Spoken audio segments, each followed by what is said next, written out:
Heil og sæl, kæru hlustendur.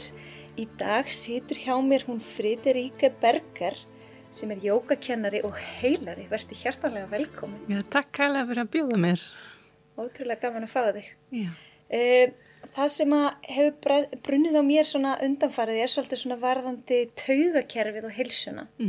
Og mér langar svolítið að biðja þig að segja mér aðeins hver Friederike Berger? Já, þegar stóri spurt. Já, ég sem sagt heiti Friederike og þýsk en búin að búa í Íslandi núna meira en helmingin af lífinu minu í 23 ár. Wow. Rosalega mikið trámanörd og svona nörd taugakerfi sérstaklega líka. Og upphaflega menntaði mig í alls konar sem ekki tengt þessu. Sem sagt byrja sem leiðsögumaður, læri reykskólakennari og sérkennslufræði og svona var þetta alltaf svona hliðin að bæta við mig þekkingu jóga. Svo gerist það 2012 að ég alltaf einu fær flashbacks og fer að vinna í mína áfallavinnu og búin að vinna í henni síðan. Þetta langtímahlaup, þetta ekki einhvað sem að klári eins og ég held fyrst kannski 1-2 árum sko. Og í þessi trámavinnu sem sagt vera einlega nýtt tráma því fólk sem sagt gæti ekki alveg díla við það sem koma yfirborðið tengt fjölskyldinni og það sem gerist bara að ég bara henda mig alveg í djúpu laugina með þetta og einhvern veginn svona alveg, verð svona algjör nörd á örugglega 25 bækur tráma og taugakerfið, búin að sækja mörg námskeið núna tengt tráma, jóga, áfallastreitu og taugakerfinu. Og hef mikla ástyrið að mér þetta áfram að því þetta hjálpaði mér svo mikið í mína vinnu að skilja áhrifin taugakerfisins, áhrifin áfalla á taugakerfið og hvað það gerir við okkur og það svo mikið heilun í sjálfum sér að skilja, þú veist, af hverju ég svona skrítin, af hverju læt ég svona, af hverju skilju og skilningurinn svo mikill heilun að skilja og svo getur sárin hægt og rólega heila sig. Þannig að hvenær byrjaður að vinna við þetta, sem sagt? Með taugakerfi, sko að miðla til annara og vinna svona meira með? Sko ég fór í Kundalini jógakennaranám 2013, ég tók reyndar jógakennaran meðan ég var óleitt 2006-07, en það var ég langt frá því, það var ég á öðrum stað í lífinu, það var bara svona að kenna strópjóga, mér fannst að gera svo gott líkamannum. Svo fór ég 2012 í Stígamót til að byrja mína áfallavinnu og 2013 fór ég svo í Kundalini jógakennarannám sem tók 1 ár og næsta skref var fyrir mig svo að fara í heilunarnám sem var langt út fyrir þægindaramman og svolítið einhvað sem ég fannst umhverfið myndi ekki alveg kannski samþykkja að skilja sko sem mínu nánustu. En ég fór samt út í það og var sem sagt að læra þetta heilun í 3 ár. Já, vá. Fyrsta stig og annað stig satt maður að sæn heilun.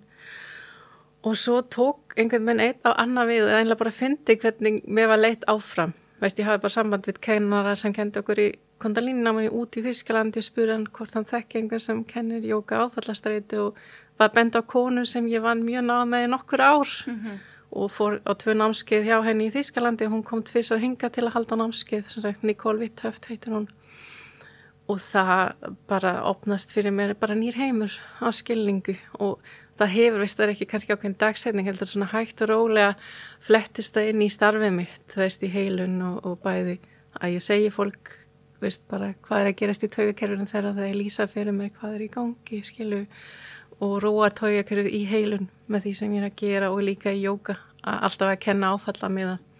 Þannig, já, þetta svona, kom svona hægt og rólega bara inn í starfi, ekki svona ákveðin, veist, núna gerist þetta heldur svona flettist inn í. Hvað, sko, fyrir þá sem vita bara ekki neitt, hvað, í fyrsta lagi, hvað taugakerfið okkar?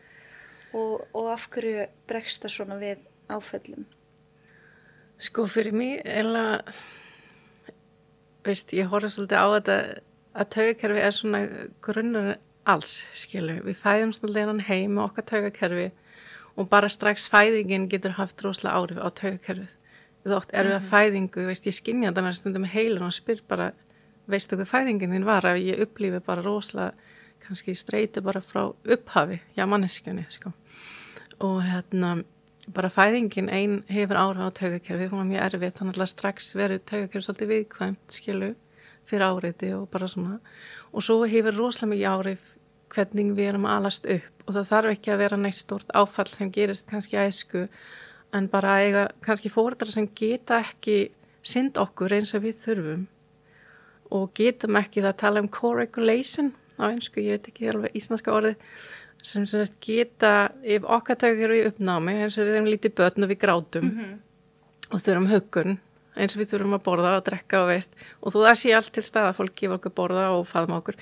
Ef það er ekki fært að róa okkar taugakerfi, þá vera ákveðin svona, já, hvað segir maður, tengsla röskun til. Já, þetta þá svona samstilt taugakerfi kannski? Já, veist, að því við þurfum eiginlega svona alla að tala aldrei 0-7 ára, það þurfum að lána okkur annað taugakerfi til að geta róa okkur. Þú veist, þú ert ekki fær að gera það sjálfa þessu tímabili. Og þess vegna til dæmis mikið tala börnir sem voru á tímabili, ég veit ekki hvernig það var 8, 10, 90, veist, þegar börn var alltaf að láta gráta, bara endalaust, veist, ekki bara í mínútu og svo sittur snuð eitthvað. Að þessi börn bara með rosalega, það hafa svo mikið áhrif á þessi börn og sem þau ströggla við að fullorins árum að því það var enginn sem róaði þig, skilu. Þannig sem fullorinn manneskja áttu rosalega erfitt með að róa þig. Þú fekkst aldrei, skilu, taugakerfi bara svona, það enginn, veist, og sem börn upplifin allavega við munum ekki lífa af ef það enginn sem svara okkur, skilu. Þannig að þetta útskýra líka af hverju sem fólk fær allt inni kannski upp úr þurru en að ofsakvíðaköst. Að því það bara sér tilfinning ég bara það enginn, skilu, og það á oft ræturna sína langt aftur í tíman, skilu. Þannig fyrir mig taugakerfi svolítið grunnurinn á öllu. Og það sem ég finnst það mikilvægt þegar fólk kemur í heilan sem það var ekkert stórt, ég var ekki fyrir ofbeldi, það var ekkert sem gerðist. En ef þú ert búin að alast upp í aðstæðum þeim voru kannski ekki kjör aðstæður, það hefur þetta áhrif á þitt taugakerfið og getur haft áhrif á heilsuna, það getur haft áhrif á líðan þín og alls konar, hvernig þú tengist öðrum sérstaklega. Þannig að já, þetta svo ótrúlega lúmst og mér langar rosalega mikið að vekja einmitt athygli á tengslamyndun og tengslaröskun af því þetta svo stórt og svo margir ekki meðvituð þetta. Og þú segir þetta hefur náttúrulega mikla áhrif á heilsuna og það ástæðan fyrir að ég fekk við hingað í dag. Já. Hvernig sko, við erum búin að alveg lýsa því smá, en við byrjum kannski bara að spyrja, hvað heilsa fyrir þér og hvernig tengist þetta allt síðan? Hvernig áhrif hefur þetta á heilsu? Já, ég búin að liggja svolítið yfir þessar spurningu, hvað heilsa fyrir mér og fyrsta orðið sem kom rosalega sterkt upp var jafnvægi. Fyrir mér heilsa jafnvægi, þú veist það skiptir ekki máli hvort ég get lyft 100 kíló eða lyft 5 kilometra á einhvern tíma, þú veist það ekki heilsa fyrir mér, ekki lengur. Ég var þar sko, ég hljóp maður segni svona hálfmarathon 2011, ég hef ekki laupið síðan, af því ég eiginlega nýjana mig. En heilsa fyrir mér jafnvægi, rosalega mikið jafnvægi og því ég fór að hugsa dýpra hvað heilsa fyrir mig það taugakerfi sem sveigjanlegt. Okay. Að því ég hef upplifað mjög lengi að taugakerfi mitt fer í svona högg, þú veist, að vera annarkvort í fight-flight mód, veist, stöðut að og gera, getur ekki slakað á, veist, alltaf bara, já, ég verð að gera þetta, ég verð að klára þetta, við þekkjum þetta öll, skilu, en þegar maður fastu þar, veist, auðvitað tekum maður tímabil, kannski þarf ég að klára verkefni fyrir ákveðin tíma og auðvitað kersla, en þegar maður festist þar og getur ekki slakað á, þá gerist það einhvern tímapunkti að taugakerfi bara svona, ég veit ekki, krassa, já, svona á ensku myndi að segja collapse, þú veist, það bara, það verður þessi högg og svo förum við í þetta state þar sem við getum einlega ekki, það bara liggur bara, það hefum ekki möguleika að tengjast öðrum, við erum bara búin á því, þú vill kannski bara vera ein og hanga í símanum eða dempa á því Netflix eða það bara engin tenging mögulegt og það tekur kannski ákveðin tíma og svo fer aftur upp í fight-flight. Og það einhvað sem við viljum helst ekki, við viljum að taugakerfi svona eins og, þú veist, svona öldur eða svona flæð, veist, auðvitað erum ekki aldrei ein lína, það ekki heldur æskilegt, en að taugakerfi sveigjanlegt og að það ekki þessi högg, heldur þetta svona mjúkt flæði. Þú veist, þegar þú fer upp, auðvitað það stu hvílt, en þú fer ekki að, þú veist, sökkva, það meira svona þessi að koma í þessi flæði. Akkurat, ég hef sjálf lent í svona, þessi sem þú varst að tala um, svona krassi og ég sem alveg svakaleg félagsvera, mér fannst það ótrúlega merkilegt að allt í einu bara svona vildi ég ekki tala við neitt og þetta mjög merkilegt, hvernig það maður heldur alltaf að maður sé bara einhvern veginn ekkert mál, ég áttaði mig ekki á því og þeir sem hafa lesið bloggið mitt, þeir vita kannski hvað ég að tala, ég reyna að vera einlega og opin með þetta og það getur bara allir lent í þessu. Algjörlega, það er engin held í undantekning. Sko. En ég tengdi þetta nefnilega ekki við taugakerfið fyrir en löngu seinna. Meðan það er svo áhugavert. Þarna og meira því ég skrifaði hana pistil fyrir 2-3 árum, þá var ég ekkert að spá í þetta væri kannski taugakerfi sem hefði verið á yfirsnúningi og það var ollu því að ég bara, þú veist, datt ofan í hólu eins og bara, kannski var það þannig. Já, mér finnst bara í dag, veist, ég miða einlega öllu út frá taugakerfinu, veist, og ég vakna svo bara hvernig er taugakerfið mitt í dag. Já, mér kemur þetta oft út líkamlega, þú veist, ef ég keri mig út þá fæ ég verkir og líkaminn alltaf bara svona öskra á mig, bara svona, þetta var of mikið, veist, og og ég veist, ég þurfti að reka mig á, veist, ég var einhver tíman hjá sjúkraþjálfari og kírópraktor, spurði mig ekki, ég var í alls konar meðferð og mér leið alltaf eins og las einhver lýsing eins og Medusa, veist, 7 hausar eða ég veit ekki hvað margar, alltaf að höggva einn af og það vaksa 10 í staði, þú veist, við erum alltaf að slökkva elda í sjúkraþjálfari, við erum að slökkva elda í kírópraktorinn, ég held að bara hvað þarf ég að gera til að vera góð? Það vantaði kannski að finna rót vandans. Já, rót vandans, og fyrir mig í dag miðaði allt við taugakerfið og það tók mér mjög langan tíma að koma þangað, sko, þessi námskeið hjá Nicole Witthoeft voru alveg svona, það var bara svona eye-opener, veist, augun var bara svona, já, það var svona rosalega mikið líkill að fatta hvað taugakerfið hefur mikið áhrif og tala um þetta þólgluggi eða window of tolerance, hvað við þólum mikið og við förum út fyrir þann ramma, þá, veist, ef þú fer of hátt upp, þá það fer líka langt niður, skilu, og við viljum halda okkur í þessum glugga og vera svolítið svona flæða í því og ég náttúrulega byrjaði í Nicole að kynnast þessu og svo byrjaði sjálf, ég var náttúrulega í bæði í, eins og ég sagði, án í stígamótum og ég hef verið í EMDR meðferðum og líka viðtalsmeðferðum sálfræðingi, en svo byrja ég á meðferð sem heitir líkamsmiðuð sálmeðferð, ég Margréti Gunnars í Grænahlíð og það bara gerist einhvað, það veist, það einmitt fórum að vinna með taugakerfi út frá líkamannum og það bara síðan þá ég bara alltaf bara hvernig að taugakerfi mitt í dag og vinna út frá því, sko. Viltu eitthvað ræða þú veist, það má alltaf segja nei, sko þína fortíð, því þú segir þarna, hvað var það, 2011 eða 2012 þá fórstu að vinna í einhverjum gömlum áföllum, var þetta eitthvað sem var búið að sitja lengi í þér og hvað var til þess að þú allt í einu fórstu að vinna í þessu? Já, sko, 2012 það bara fekk ég allt í einu, sko, það byrja líkamlega, ég fekk alltaf blöðrubólgu og svo var ég svona bara hvað í gangi og svo allt í einu kom einhverja myndir, svona flashbacks bara í huganum og minningar og ég var bara svona því annarkvart ég geðveik eða það einhvað, þú veist, í gangi og leitaði í kjölfari í stígamót og fór að vinna í mínum áföllum og sem sagt, ég var fyrir kynferðisofbeldi mjög ung, ég var bara 30 ára í fyrsta skipti, svo aftur 5 ára og svo 7 ára og ég held einmitt, þetta væri stóra áföllin lífinu, náttúrulega var þetta stórt og stórt og ég get alveg tala um þetta í dag án þess að taugakerfið mitt slæri út, skilu, sem ég finn alveg, ég veit að fyrir hjarta aðeins að slá því ég finn spennt, en ég get alveg tala um þetta, ég er búin að vinna svolítið vel úr þessu, en held einmitt, ég var í einstaklingsviðtölum hjá Stígamótum, svo tók ég hóp meðferð það líka sem hjálpaði mjög mikið og svo ég já, nú ég góð, sko, þetta bara komið gott. En það sem gerist þegar ég fer að vinna í þessum áföllum og opna á þetta gagnvart fjölskyldinni, það fer einhvern veginn allt í háaloft af því eitt af þessum tilfellum tengt nárum fjölskyldumeðlimi. Og skilningur að hálfu alla foreldrar mínu var engin. Þannig það íti mig bara út í það að vera algjör trámaraust að því þurfti einhvern veginn að halda áfram með líf mitt, skilju, og skila þau einlega eftir á einhverjum tímapunkti að því það hafði bara of mikið áhrif á mig, veist. Og í þessari úrvinnslu kom allt í einu, einmitt þegar ég byrja hjá Margréti Gunnars, kom allt í einu orðið tengsl, bara í fyrsta tíman sem ég þetta snýst greinlega um tengsl og orðið tengslaröskun. Og það kom allt inn í ljós að hvað það var stórt og stórt, þú veist, ég búin að vinna þessi í 3 ár. Hvað getur útskýrt eitthvað orðið tengslaröskun, hvað það Sko, ég bara, einfældu máli kannski fyrir sagt, ég ólst ekki upp með örugg tengsl. Faðir mín fædd 41, mamma fædd 46, 47 fyrir ekki. Allavega, þú veist, bara svona til að setja í samhengi. Faðir minn meðan seinni heimsstyrjaldi í gangi, móðir minn rétt á eftir það klárast og náttúrulega í Þýskalandi. Og bæði með sína áfallasögu líka, þú veist, bæði bara upp á það tímapunkt sem þau fæðast og allt það. Og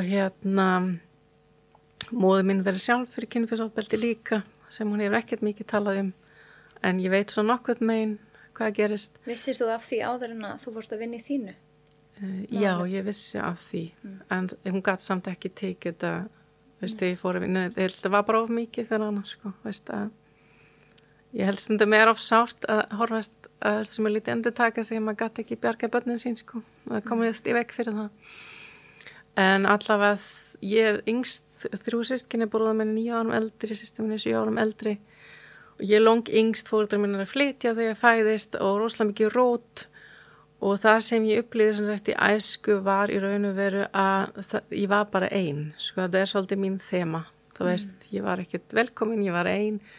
Svo mér var sagt, þið vildu fá mig, skilju. Það var með þetta ákveðin samkvæm móður minni, ég veit það ekki. En það var einhvern veginn ekki pláss fyrir mig, skilju. Þú veist, þeir voru rosalega upptíkin á sínu lífi. Pappi, eða faðir minn var prestur og mamma var svo sem mér að segja heimavinnandi.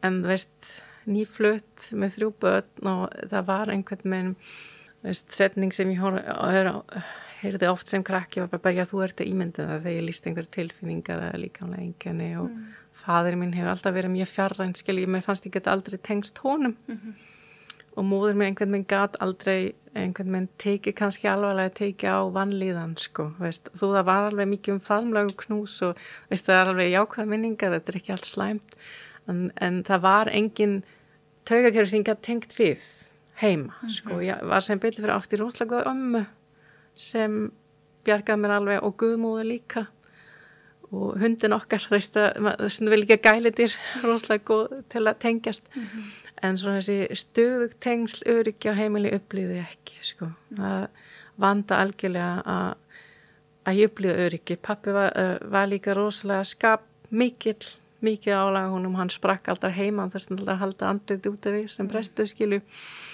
Og það var einhvern veginn aldrei þessi tilfinningir örugg heima hjá mér, skilju. Okay.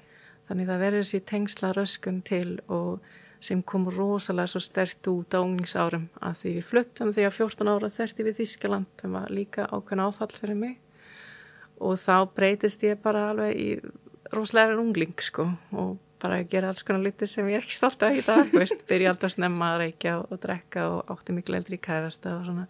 En það var alltaf bara mín leið að bregðast við og ég held að var bara af því við fluttum en í raun og veru var það bara allt þetta gamla skilur líka sem ég var ekkit meðvit ég lókaði þetta allt, ég myndi ekki eftir þessu fyrir en ég var, einlega 2012 þegar ég fór að vinna úr þessu, það kom aðeins 2005 einhverja minningar sem ég lókaði aftur á en þú veist, það kom bara einlega allt þetta upp á yfirborðu, sko og var mjög, ég myndi segja í dag að ég var mjög þunglindur unglingur svona upp og niður, ég tók rosalega skapsveiflur og það tók enginn eftir, veist, það var enginn það var ekki hringt í sálfræðing eða það er ekki gert neitt, sko, ég var svona on my own svolítið og en ég hafði ekki gert mig grein fyrir því að þetta var lutið þessi tengslaröskun sem ég var að díla við, sko, að það var enginn taugakerfi, enginn sem ég gæti treyst á, sem ég gæti tengt mig við, sem gæti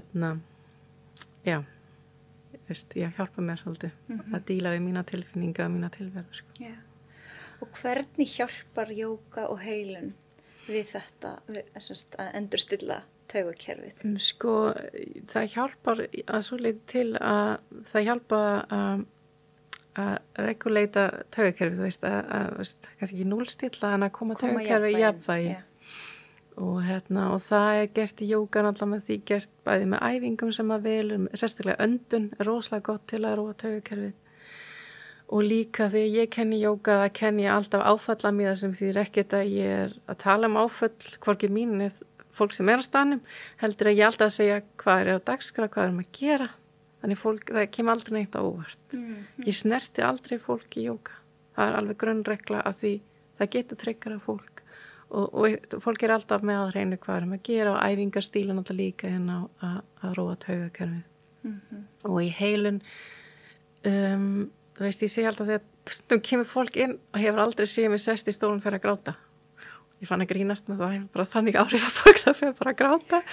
En það bara held ég, þetta örugga rými, veist, ég bara til staðar. Ég segi, veist, það allt leift hérna. Þú mátt gráta, þú mátt hlæja, þú mátt segja mig hvað sem þetta fer ekki lengra. Veist, þetta allt trúnaði sem ég fer fram og ég sit bara að hlusta og til staðar til að byrja með. Við tökum alltaf samtal fyrst í heilun og ég bara hérna og ég lána í raun við fólk taugakerfið mitt. Veist, ég er róleg, ég ákveðinu huga ástand sem ég lærið í heilun sem við erum í og lusta bara og stundum reyni ég að hjálpa fólki ef mér finnst það eiga við að útskýra samhengi, veist, ef fólk tala hvað gerist og þegar fólk leggst svo á bekkinn í heilun það í raun og veru tæmi ég mig alveg og fer svona ástand sem heitir Súnja sem svona algjör svona núllstilling á mínu taugakerfi og tengist í rauninni fólk og þegar, veist, og hvernig þeirra taugakerfið, hvernig ástandi í orkustöðun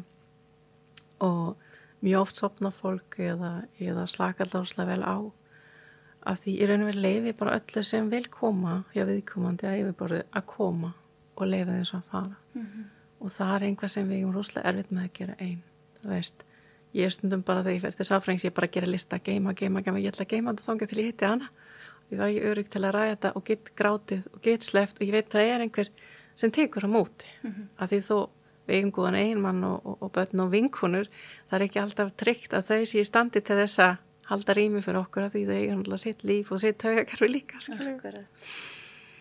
Já. Góða punktur. Já, þetta ótrúlega fallegt. Ég hef komið til þín, það alveg langt síðan reyndar en mér finnst ég svona hafa upplifað nýjan skilning núna á þessu eftir að ég fór að velta fyrir mér taugakerfinu. Eftir að ég ofárindi, hvað segir maður? Ofrindi með einhvern veginn, sko fyrst andlega, en svo líka líkamlega. Og þetta hefur bæði nefnilega, svo mikið lársig. Algjörlega. Það er náttúrulega ekkert eiland, skilju, veist að hangir allt saman. Taugakerfið hefur svo mikið líka áhrif á öll starfsemi líkamanns, veist, bara meldinguna. Ég finn hjá mér þetta alltaf svona eins og meldingin fyrir leið og jafnvægi þegar taugakerfið er ekki jafnvægi, skilju. Það er bara, ég get alveg reiknað með því, veist, fyrir til útlanda að þessi streita og stress, það er bara svona, fyrir allt bara svona í kerfi, veist, og eða hugverkir, þú veist, ég finn alltaf, ok, nú byrja og það veit ég, ok, annarkvort hægja á núna eða þetta verður svolítið mikið og langan tíma, það tekur oft 2 daga þegar ég fær slæma höfukast en það hefur minga tölvöld en það hangir svo allt saman og kemur frá taugakerfinu og eins og þegar maður ofreynir sig skilur maður þarf alltaf að finna sér balans þetta jafnvægi skilur og ég er alltaf að reyna að lusta skilur ef þetta er ekki gott að bara hvíla en núna í sumar ég er búin að skráða mig í einhvað fjárþjálfun svo alltaf fann ég bara, ég þarf bara svo mikla hvíld akkurat núna og það er svo mikilvægt að lusta bara skilur, ekki að ég borga þetta og alveg brjóta mig niður heldur bara svona mitt æsta mandra í lífinu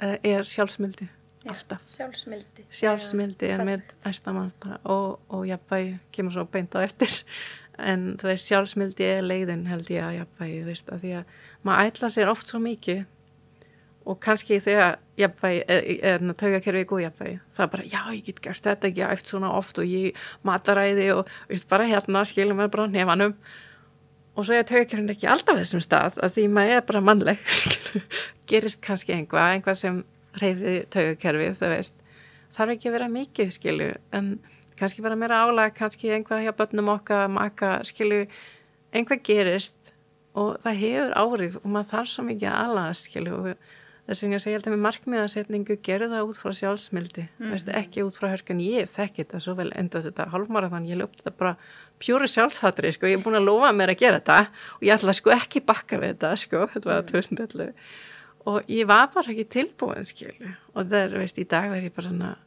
afhverju skilu, í dag er bara við langar mér að styrkja mig, ég veist, ég ger rosalega mikið yin-yoga í dag, ég kynntist ég fyrir ekki svo löngu fór á kennarnámskeið og þetta er bara fyrir mig að koma heim sko, þetta er bara tengjast líkamannum mínum upp á nýtt og taugakerfinu og bara gefa eftir mér afar mikilvægt sko, að því ég var alveg hinum endanum bara ég verð að labba 12.000 skref á dag, ég verð að borða holt, en ég fatt það svo þegar ég sitt sjálfsmildi og taugakerfi í efsta sæti, það gerist allt hitt sjálfskrafa sko, að því ég var alveg ofta að stríða við því að nota mat til að deyfa tilfinningar. Já, mjög algengt. Og það, þú veist, var alltaf bara, nei, nú tek ég mig og tek þetta út og ég var alveg tekið sem matvæli út bara því ég þólið ekki, skilju, þannig ég er mjög meðvituð mitt mataræði, en þessi off-out-köst og geta alveg, veist, borðað mikið og hollus líka, skilju, það var svona sæmi hollu. Það er einhvern, í taugakerfinu mitt í jafnvægi, þá hættir þessi cravings að borða of mikið, skilju. Og mér finnst það mikilvægt að þegar þú situr í markmið út frá hverju gengur það, skilju. Og ertu tilbúin að aðlaga markmiðin þín í taugakerfið og annað. Akkurat. Og það, þú veist, fyrir mig er það svo mikið líkið, mér langar svo að koma þetta svo mikið út að því að, já, þetta er svo gríðarlega mikilvægt að, þú veist, að vera góðu sig, að þú veist, og hlúa að sig, og hlúa að sig, skilju, veist, og alltaf taka miða taugakerfinu, því kannski er taugakerfinu ekki tilbúin að lappa 12.000 skref í dag og kannski er það ekki tilbúin að fasta fram að hoti eða veist hvað sem þú ert búin að ásýtja þig, skilju, þú það séu ekki góð markmið, en stundum þann maður að bakka og segja, hvað þarf ég núna? Og ég var alveg prófað til dæmis að fasta og það henda mínu taugakerfi enga megin, að því það fer bara alltaf að slá út, það er bara svona panik, veist, þetta tryggar einhverja tilfinningar í lífi ekki af, skilu, einhver skortur. Já, þetta er líka, ég er nýbúin að sko að vera aðeins að fylgjast með nýjustu svona rannsóknum og að fasta hendar kvenlíkamannum ekki eins vel og karllíkamannum út af hormónum. Líkaminn okkar kvenna heldur meira en sé að fara í hungursneið og fer að halda í, þú veist, og þá hækka kannski einhver hormón sem að streituvaldandi. Og það viljum við ekki. Og líka bara spá út frá taugakerfinu sko, því það getur verið trigger og ég finna líka bara, veist, ég þarf að borða svolítið reglulega, fara ekki að lítið einu og ef ég geri það ekki, ég verð bara geðvond, veist, ég verð pyrruð, ég finna það er bara taugakerfi, ég er bara svona, veist, og ég eftir dæmis fyrir langt síðan 2005 tók ég svolítið út hvítansykur og ég finn bara rosalega mikið mun hvað þetta hefur áhrif á taugakerfi. Og eins og koffein, ég elska kaffi og ég er oft búin að reyna að sleppa kaffi en þetta er bara mitt lífsgæðin er svolítið að leiða mig að drekka gott kaffi en það snýst það líka jafnvægi, ég skilja að drekja kaffibolla morgnana og svo kannski seinna part og svo búið, skilja, ég er ekki að þamba einhver vond kaffi allan daginn og njóta þess og njóta þess, skilja, og bara segja ok, og maður minn segir bara alltaf er þetta ekki gott kaffi, þannig sér þetta orðan svitnum að við alltaf ekki mér svo vel svo þetta er grútlega stundu ég bara segja, nei, þetta er ekki gott kaffi að því, veist, þetta snýst svolítið líka maður að njóta, skilja, ef þú ætla að borða þenn súkkulaði bita eða fá þig kaffibollar að leiða að njóta, ekki gera þetta í samanskjöpi, skilja, og stundum þarf taugakerfi, veist, netur eða súkkulaði eða, veist, kaffibollan, skilja, veist og það er líka alltaf lægið, snýst svolítið bara að finna og hlusta inn á við veist, að ekki vera svona við hliðina því þú átt að gera þetta heldur bara að fara inn á við og við lusta hvað þarf ég núna sko. Ég upplifði það aðeins sem heilsumarkþjálfi að ég er með skjólstæðinga hjá mér sem er að koma að fá aðstoð bara með því að finna sitt jafnvægi og koma sér á stað í, eins og ég kalla sitt heilsuferðalag og það er einhvern veginn alltaf markmiðin er oft svolítið stór fólk setur einhver, ég ætla að gera þetta og þetta og þetta og þetta og þetta og ég segi alltaf, byrjaði bara á einu byrjaði bara einu það er svo lítið, ég segi, nei, byrjaði bara einu veldu bara eitt af þessu markmiðum hugsaði bara það í 1 mánuð veist, og þegar þú ert búin að mastera það, þá getur þú fara að bæta inn hinn og yfirleitt er þetta snjóbolt áhrif segjum bara að taka í svefnin byrja bara, ok, markmiðið mitt er að skilja síman eftir frammi, vera komin upp í rúm fyrir 10:30 eða 10 eða hvernig sem þú vilt þá allt í einu ferð að ná nægum svefni þá ferðu kannski að borða ósvört hollar, þú hefur meiri orku yfir daginn, afkastar meira, hefur það jafnvel meiri orku til að hreyfa þig, alls konar. Og eins og þú segir, að sýna sér mildi og hrósa sér fyrir það sem að gera vel, það má ekki gleyma því. Ég líka skilu, svefnin hefur alltaf rosalega mikið áhrif líka taugakerfið og öfugt skilu. Og ef svefnin er ekki í lagi, þú veist, það er rosalega erfitt að standa við einhvað að því, þú veist, maður þarf ekki bara að segja, ok, ég átti erfiða nótt, ég ætla bara að taka mið á því og hlúa að mig, skilu. Og það er svo mikilvægt að þetta taugakerfið er ekki jafnvægi, það er yfirleitt svefnin ofta að fara úr skórðum og öfugt skilu, við sofum ekki vel, það er taugakerfið viðkvæmara að því þóli miklu minna áreiti skilu, við finnum það alveg þegar við erum búin að sofa vel 8 tíma á nóttinni og bara svona, tilbúin í daginn. Ég er búin að sofa 3-4-5 tímar, það þóli miklu minna hávaði, áreiti, kannski líka ljós, birta, skilu, en ef þú hafið svo vel, skilu. Akkurat. Ég er farin að nýta mér sem sagt heilsu úr meirin ég gerði. Þetta var alltaf bara svona einhvern veginn til gamans og ég veit þessar tölur eru ekkit endilega heilagar, en þetta samsvara sér svo rosalega oft ef ég vakna þreytt og kíki síðan árið, þá yfirleitt get ég staðfest að nóttin, svefnin var bara ekki nógu góð, ekki nógu góð svefngæði. Mér finnst það mjög áhugavert. Ég er farin að geta svona lesið í það og markmiðan alltaf hlusta á líkamann. En það er ekkit verra að geta samt séð það fyrir svona nörd eins og mig í heilsuna, að geta séð það í súlriti og línriti og þessu líka. Bara hvað sem virka, skilu, eins og mér er þetta svolítið sem ég læri sálfræðing mínum, er það núvitund, alltaf að stilla hérna við, það er ákveðin, það heitir Hakomi sem hún bætir, eða líka somatic experiencing, það sem þú alltaf hlusta svona innanfrá, ok, hvernig er líka með núna, hvað finnur þau, sko? Þetta er svona mitt heilsugur hérna gæðslega, ég er bara að æfa mig daglega, ok, hvað finn ég núna og hvað er í gangi og bara þá hjálpatæki sem virka, skilu, sem er núna að nota núvitund, sem er nota líka heilsugur, bara hvað virka fyrir þig að fylgjast með þér, skilu. Akkurat. Og það er auðvitað útæljandi möguleikar, sko, sem getur gert, sko. Og eins og bara með mataræði, það hefur náttúrulega áhrif á taugakerfið eins og þú segir, en ég held að sé dálítið mikilvægt að sko hlusta á líkamann ef þú borðar eitthvað og þú finnur bara, mér líður ekki vel af þessu, að prófa að sleppa því og gá hvaða er sem er að valda óþægindum, þreytu, að því að við erum ekki öll eins, sumt hendar þér og annað mér. Já, ég er alveg innilega sammála, líka, ég þóla aldrei hvort er ekki, ef fólk segir mig hvað ég að gera, ég vassber, en það er alltaf svona, já, þú ert að borða þetta og einhver mataplön og ég er alveg bara svona, þetta henda mér engan megin, og fyrir mér er bara, ég veit bara nokkuð vel hvað fer illa í mig og stundum veit ég, ok, ég fæ mér þennan kaffibotla, þetta er ekki að hafa góð áhrif, skilu, það er alltaf bara valger ég það ekki, en eins og skyndibitar, ég veit alveg þetta fer ekki vel í mig og kannski, er ég þá freka að taka smá hjá manninu mínu með stelpunum einhverju franska eitthvað sem ég veit alveg, þetta er ekki gott fyrir, að því þá fer allt svolítið úr jafnvægi hjá mér, skilu, og ég veit það. Þannig það er alltaf líka bara val að ætla ég að gera það eða ekki og það er líka þegar taugakerfi er mjög viðkvæmt, sérstaklega ef við lendum með áföllum eða er með stóran pakka baki okkur, þá hefur þetta líka áhrif á meldinguna allt saman og það er maður oft viðkvæmara, þannig hvað maður þolir ekki. Og ég held að skiptir rosalega miklu vel að lusta á sín líkamann, ekki bara eftir einhverja uppskrift, einhver segja þú átt að, ég er rosalega leiðilega í svona smoothie dæmi, mér finnst það bara ekki fara vel í mig, ég fæ svo mikið óró í magan, ég er oft búin að reyna og halda bara, hverju gengur þetta ekki, það henda mér bara ekki, en að finna, henda mér að borða, mér henda heldur ekki að borða mikið glúten eða mikið fitu eða skyndi, eða holtfitu er í lagi, en það er alltaf svo gott að finna sjálf, hvað lætur mig líða vel, hvað gefur mér orku sérstaklega, að því stundum fæ maður svona orkubúst og svo fellar niður, það var allt búið.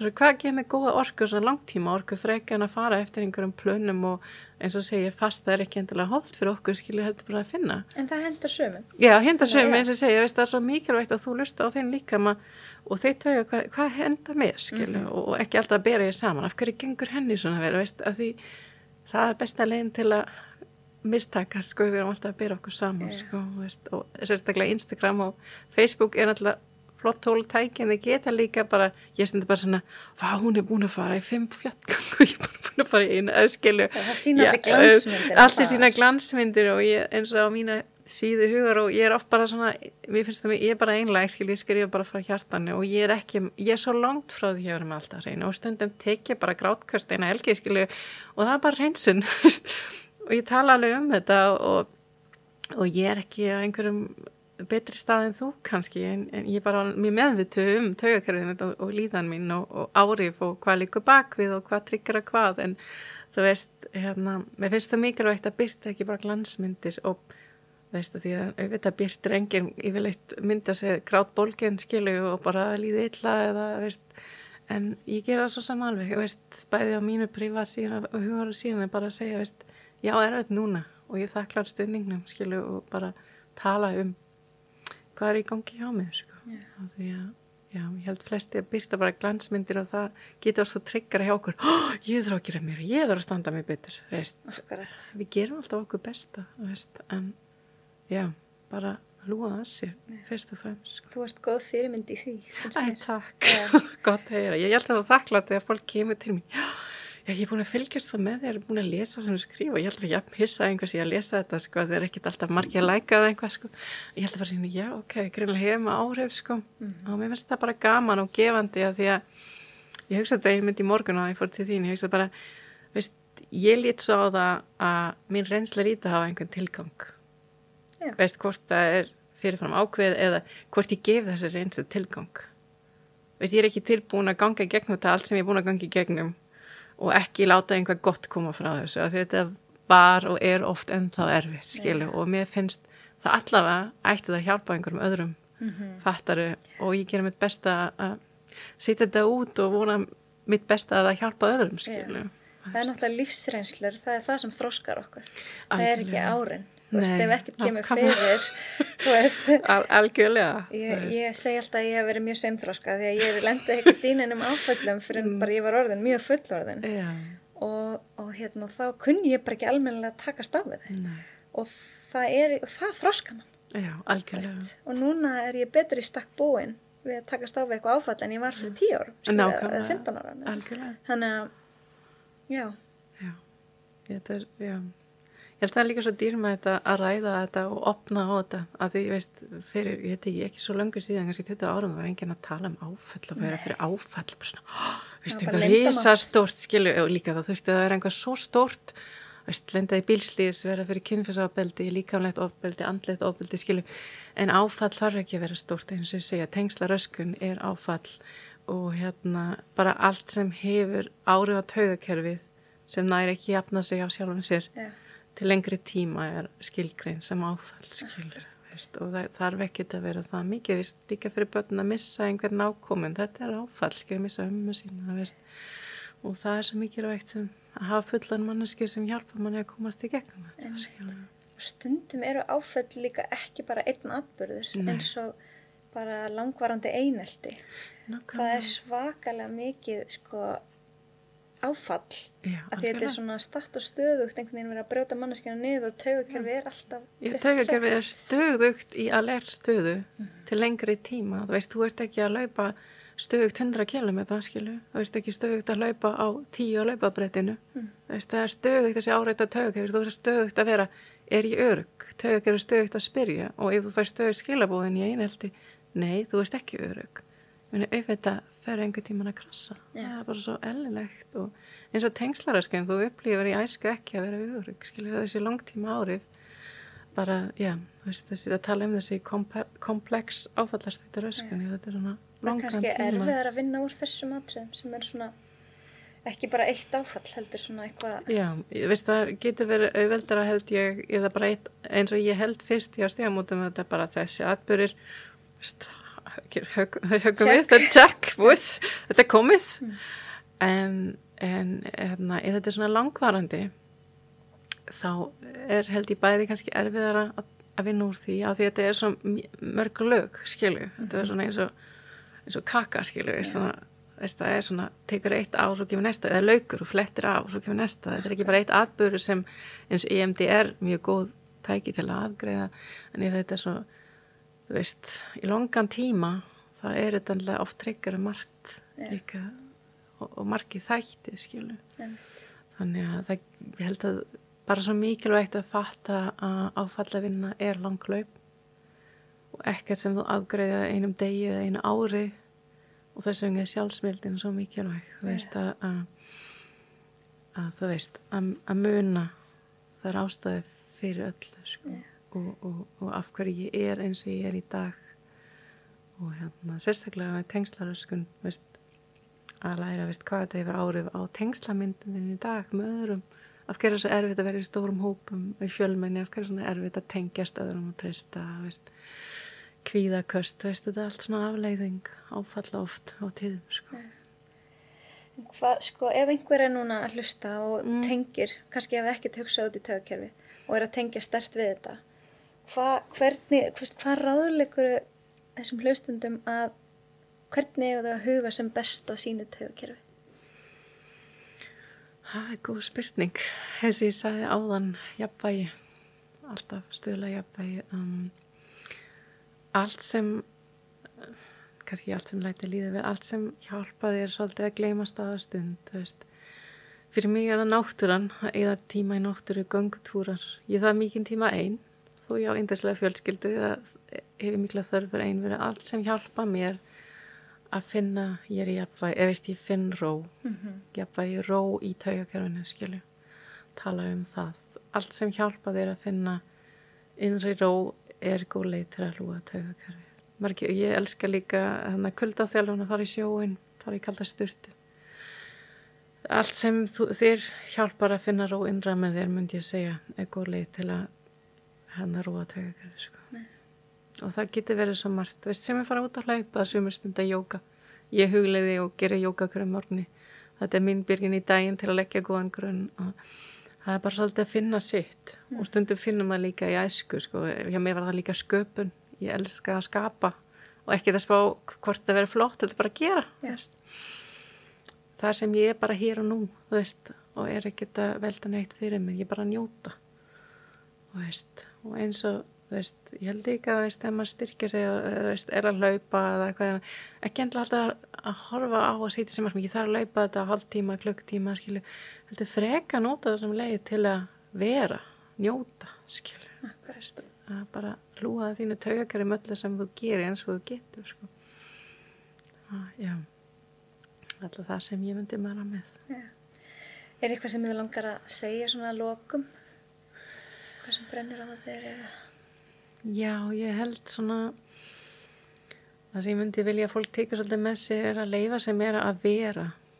Við erum í samfélagi að alltaf einblíta á afreksturinn og miklu minna á það að vera. Já, sérstaklega á Íslandi, finnst þið ekki? Jú, svolítið mikið á Íslandi, alltaf bara stærri bíl og fleiri utanlandsferðið og betri stöðu vinnu og einhver svona metnaður, alltaf meira og ég hugsa bara, hvert erum við að fara með þetta?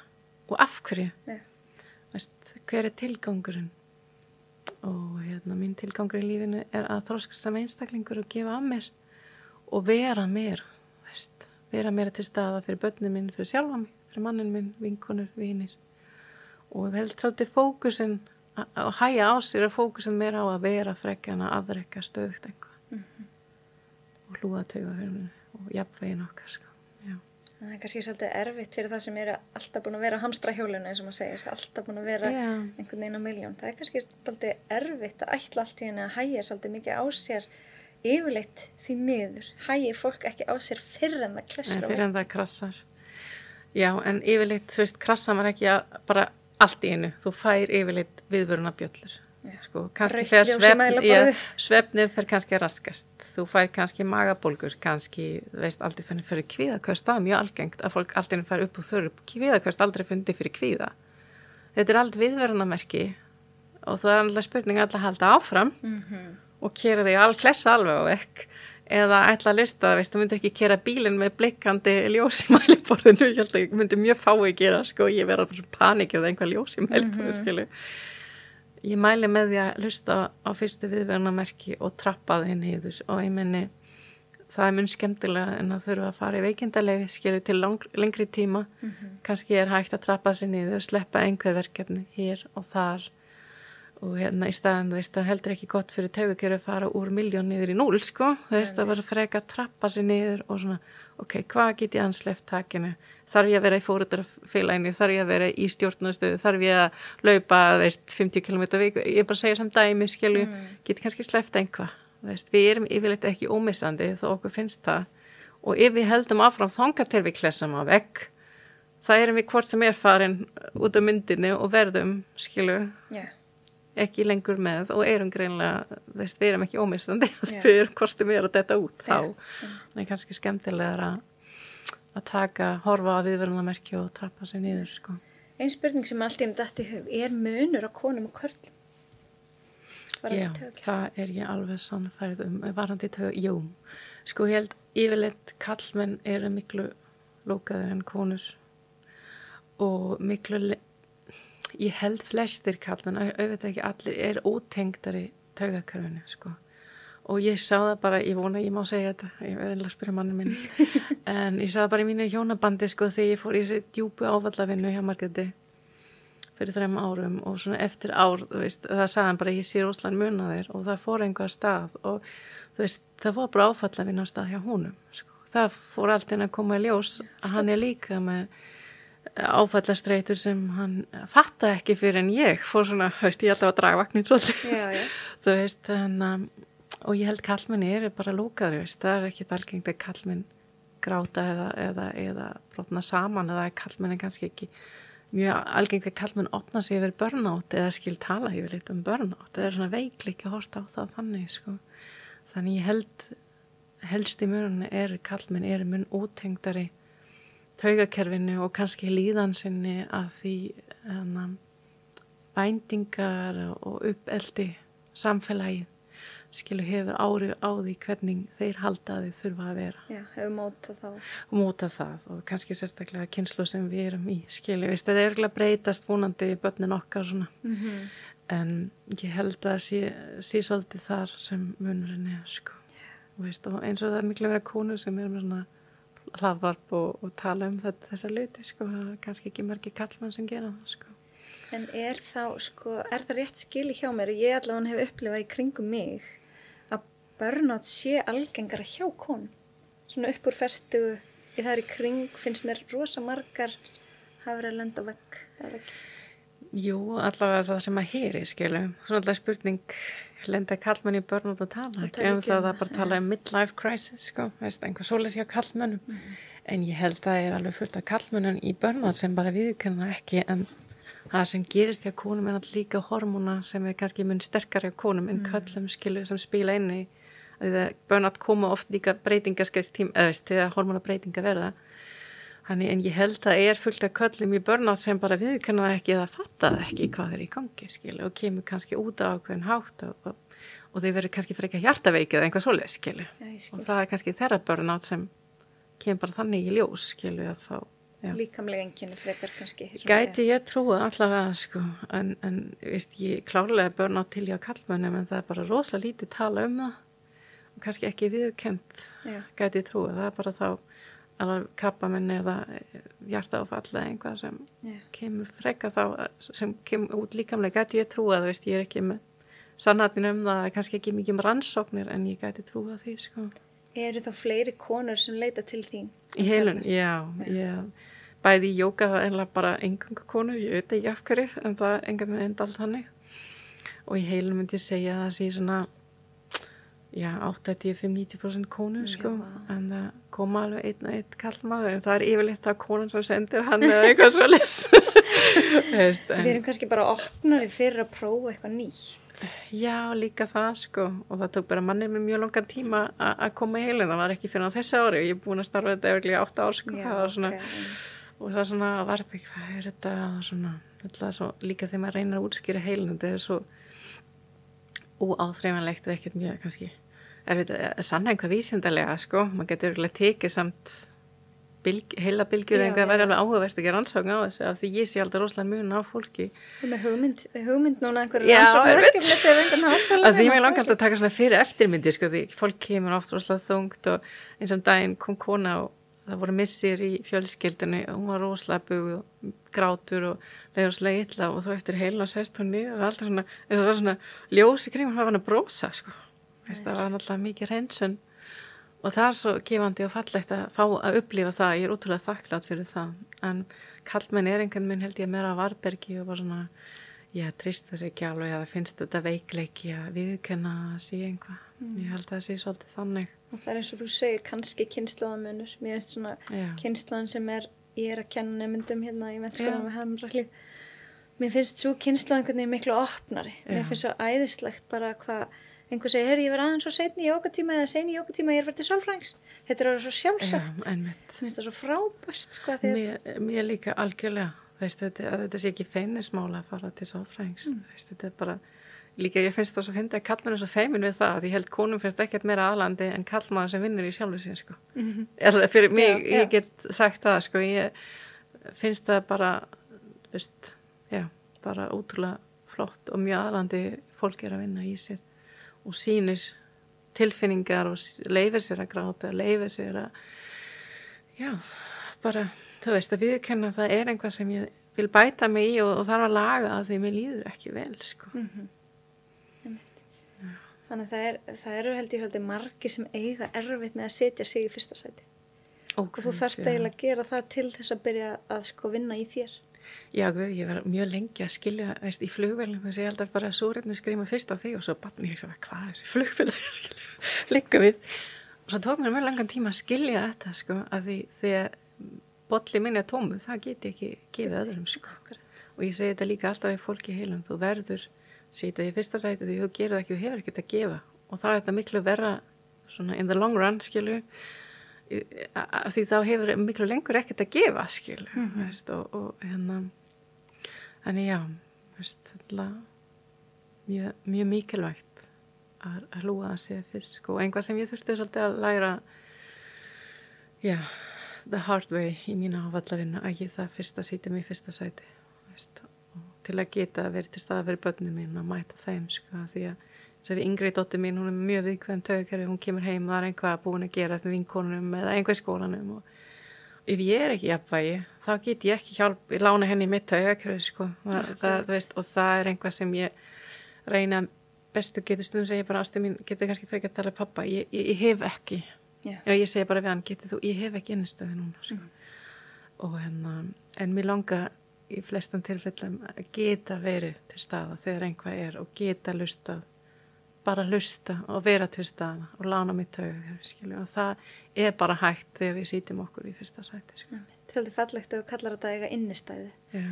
Því að það er mitt svolítið þessum að ég hef verið svona predika, við þurfum að leggja daglega inn í heilsubankan okkar. Þess að ef við leggjum aldrei nýtt inn, þá eigum við ekki innistæðu til þess að gefa. það er svo rétt, veist, já, og líka ég sé alltaf fólk, ef þú hefur ekki heilsuna, sem bara ég verið að vinna, ég verið að hafa fyrir þessu, veist, ef þú hefur ekki heilsuna, það áttu ekkert og þú ætla bara að vinna til að eiga pening og heilsan fyrir að hrynja, þú getur á endanum kannski ekki unnið tímabundi, þetta er miklu dýrara, skilur, og heilsan er svo dýrmætt og skiptir svo miklu máli, skilur, þannig við þurfum að hlúa á okkur og hugsa okkur, sko, það gerir engin annar og þó það gerir einhver annar, það er þetta okkar ábyrgð, sko. Það er akkurat það. Við erum með lífið í lúkunum. Já, ég veit. Það er akkurat það sem hlaðvarpið heitir. Já, svo fallegt nafn. Já, takk fyrir það. Og svo góða hluti sem þú gerir, það var ótrúlega fallegt. Takk. En bara takk æðislega fyrir að koma. Ég er ótrúlega þakklátt. Já, takk æðislega fyrir mig að bjóða mér að koma. Ég var svo hræð. Ég var bara svo, já, við veit það. Og líka svo fyndi þetta, ég var nýbúin að hugsa hlaðvarp podcast einhver. Það kom svo til mig bara orðið og ég vissi ekki hvað eitt að gera við það. Veistu, það er bara nokkru dagar síðan, svo er ég eitthvað í IKEA með tengdamum og manninn minnum börnum og svo kemur bara, já, mér er búið í podcast. Ég bara svona, ok, auðvitað kemur ég. Og þetta var svona. Ég er þakklátt að allir sem ég hef sendt á bara eru svo jákvæðir fyrir þessu og ótrúlega spennandi. Æðislegt, það er bara svo dýrmætt að dýpka þekkinguna á alls konar sviðum, tengt heilsu. Algjörlega, ég meni það ekki víst að höfða til allra, skilja, en ég er bara svo þakklátt að geta kannski hjálpað einhverjum sem taka þetta til sín og einhver svona kvikna, einhverja peru eins og kvikna hjá mér í gegnum árin, þú veist bara svona, já, of getur ekki hert þetta fyrir, skilu. Við þurfum ekki alltaf að finna upp hjólið. Nei. Við erum svolítið þar, maður þarf alltaf allir að fara sína eigin leið. Já, og það er líka svo gott að eiga sér samtöl eins og, veist, í þessum podcastum, að sem að tala saman, veist, og það er allt henni fer einhvað flæði að stað og fólk, veist, og nýjar hugmyndur, nýjar kveikjur og svona, já, og veist, ef við gefum þetta allt bara fyrir okkur, það grægir enginn, veist, nema við kannski, en veist, svo gott að leifa öðrum að njóta góð saman. Bara takk fyrir að deila þinn reynslu og fyrir að bara vera einlæg. Já, kann ekkert annað. Það var sannlegt. Takk fyrir mig. Takk sem er leiðis.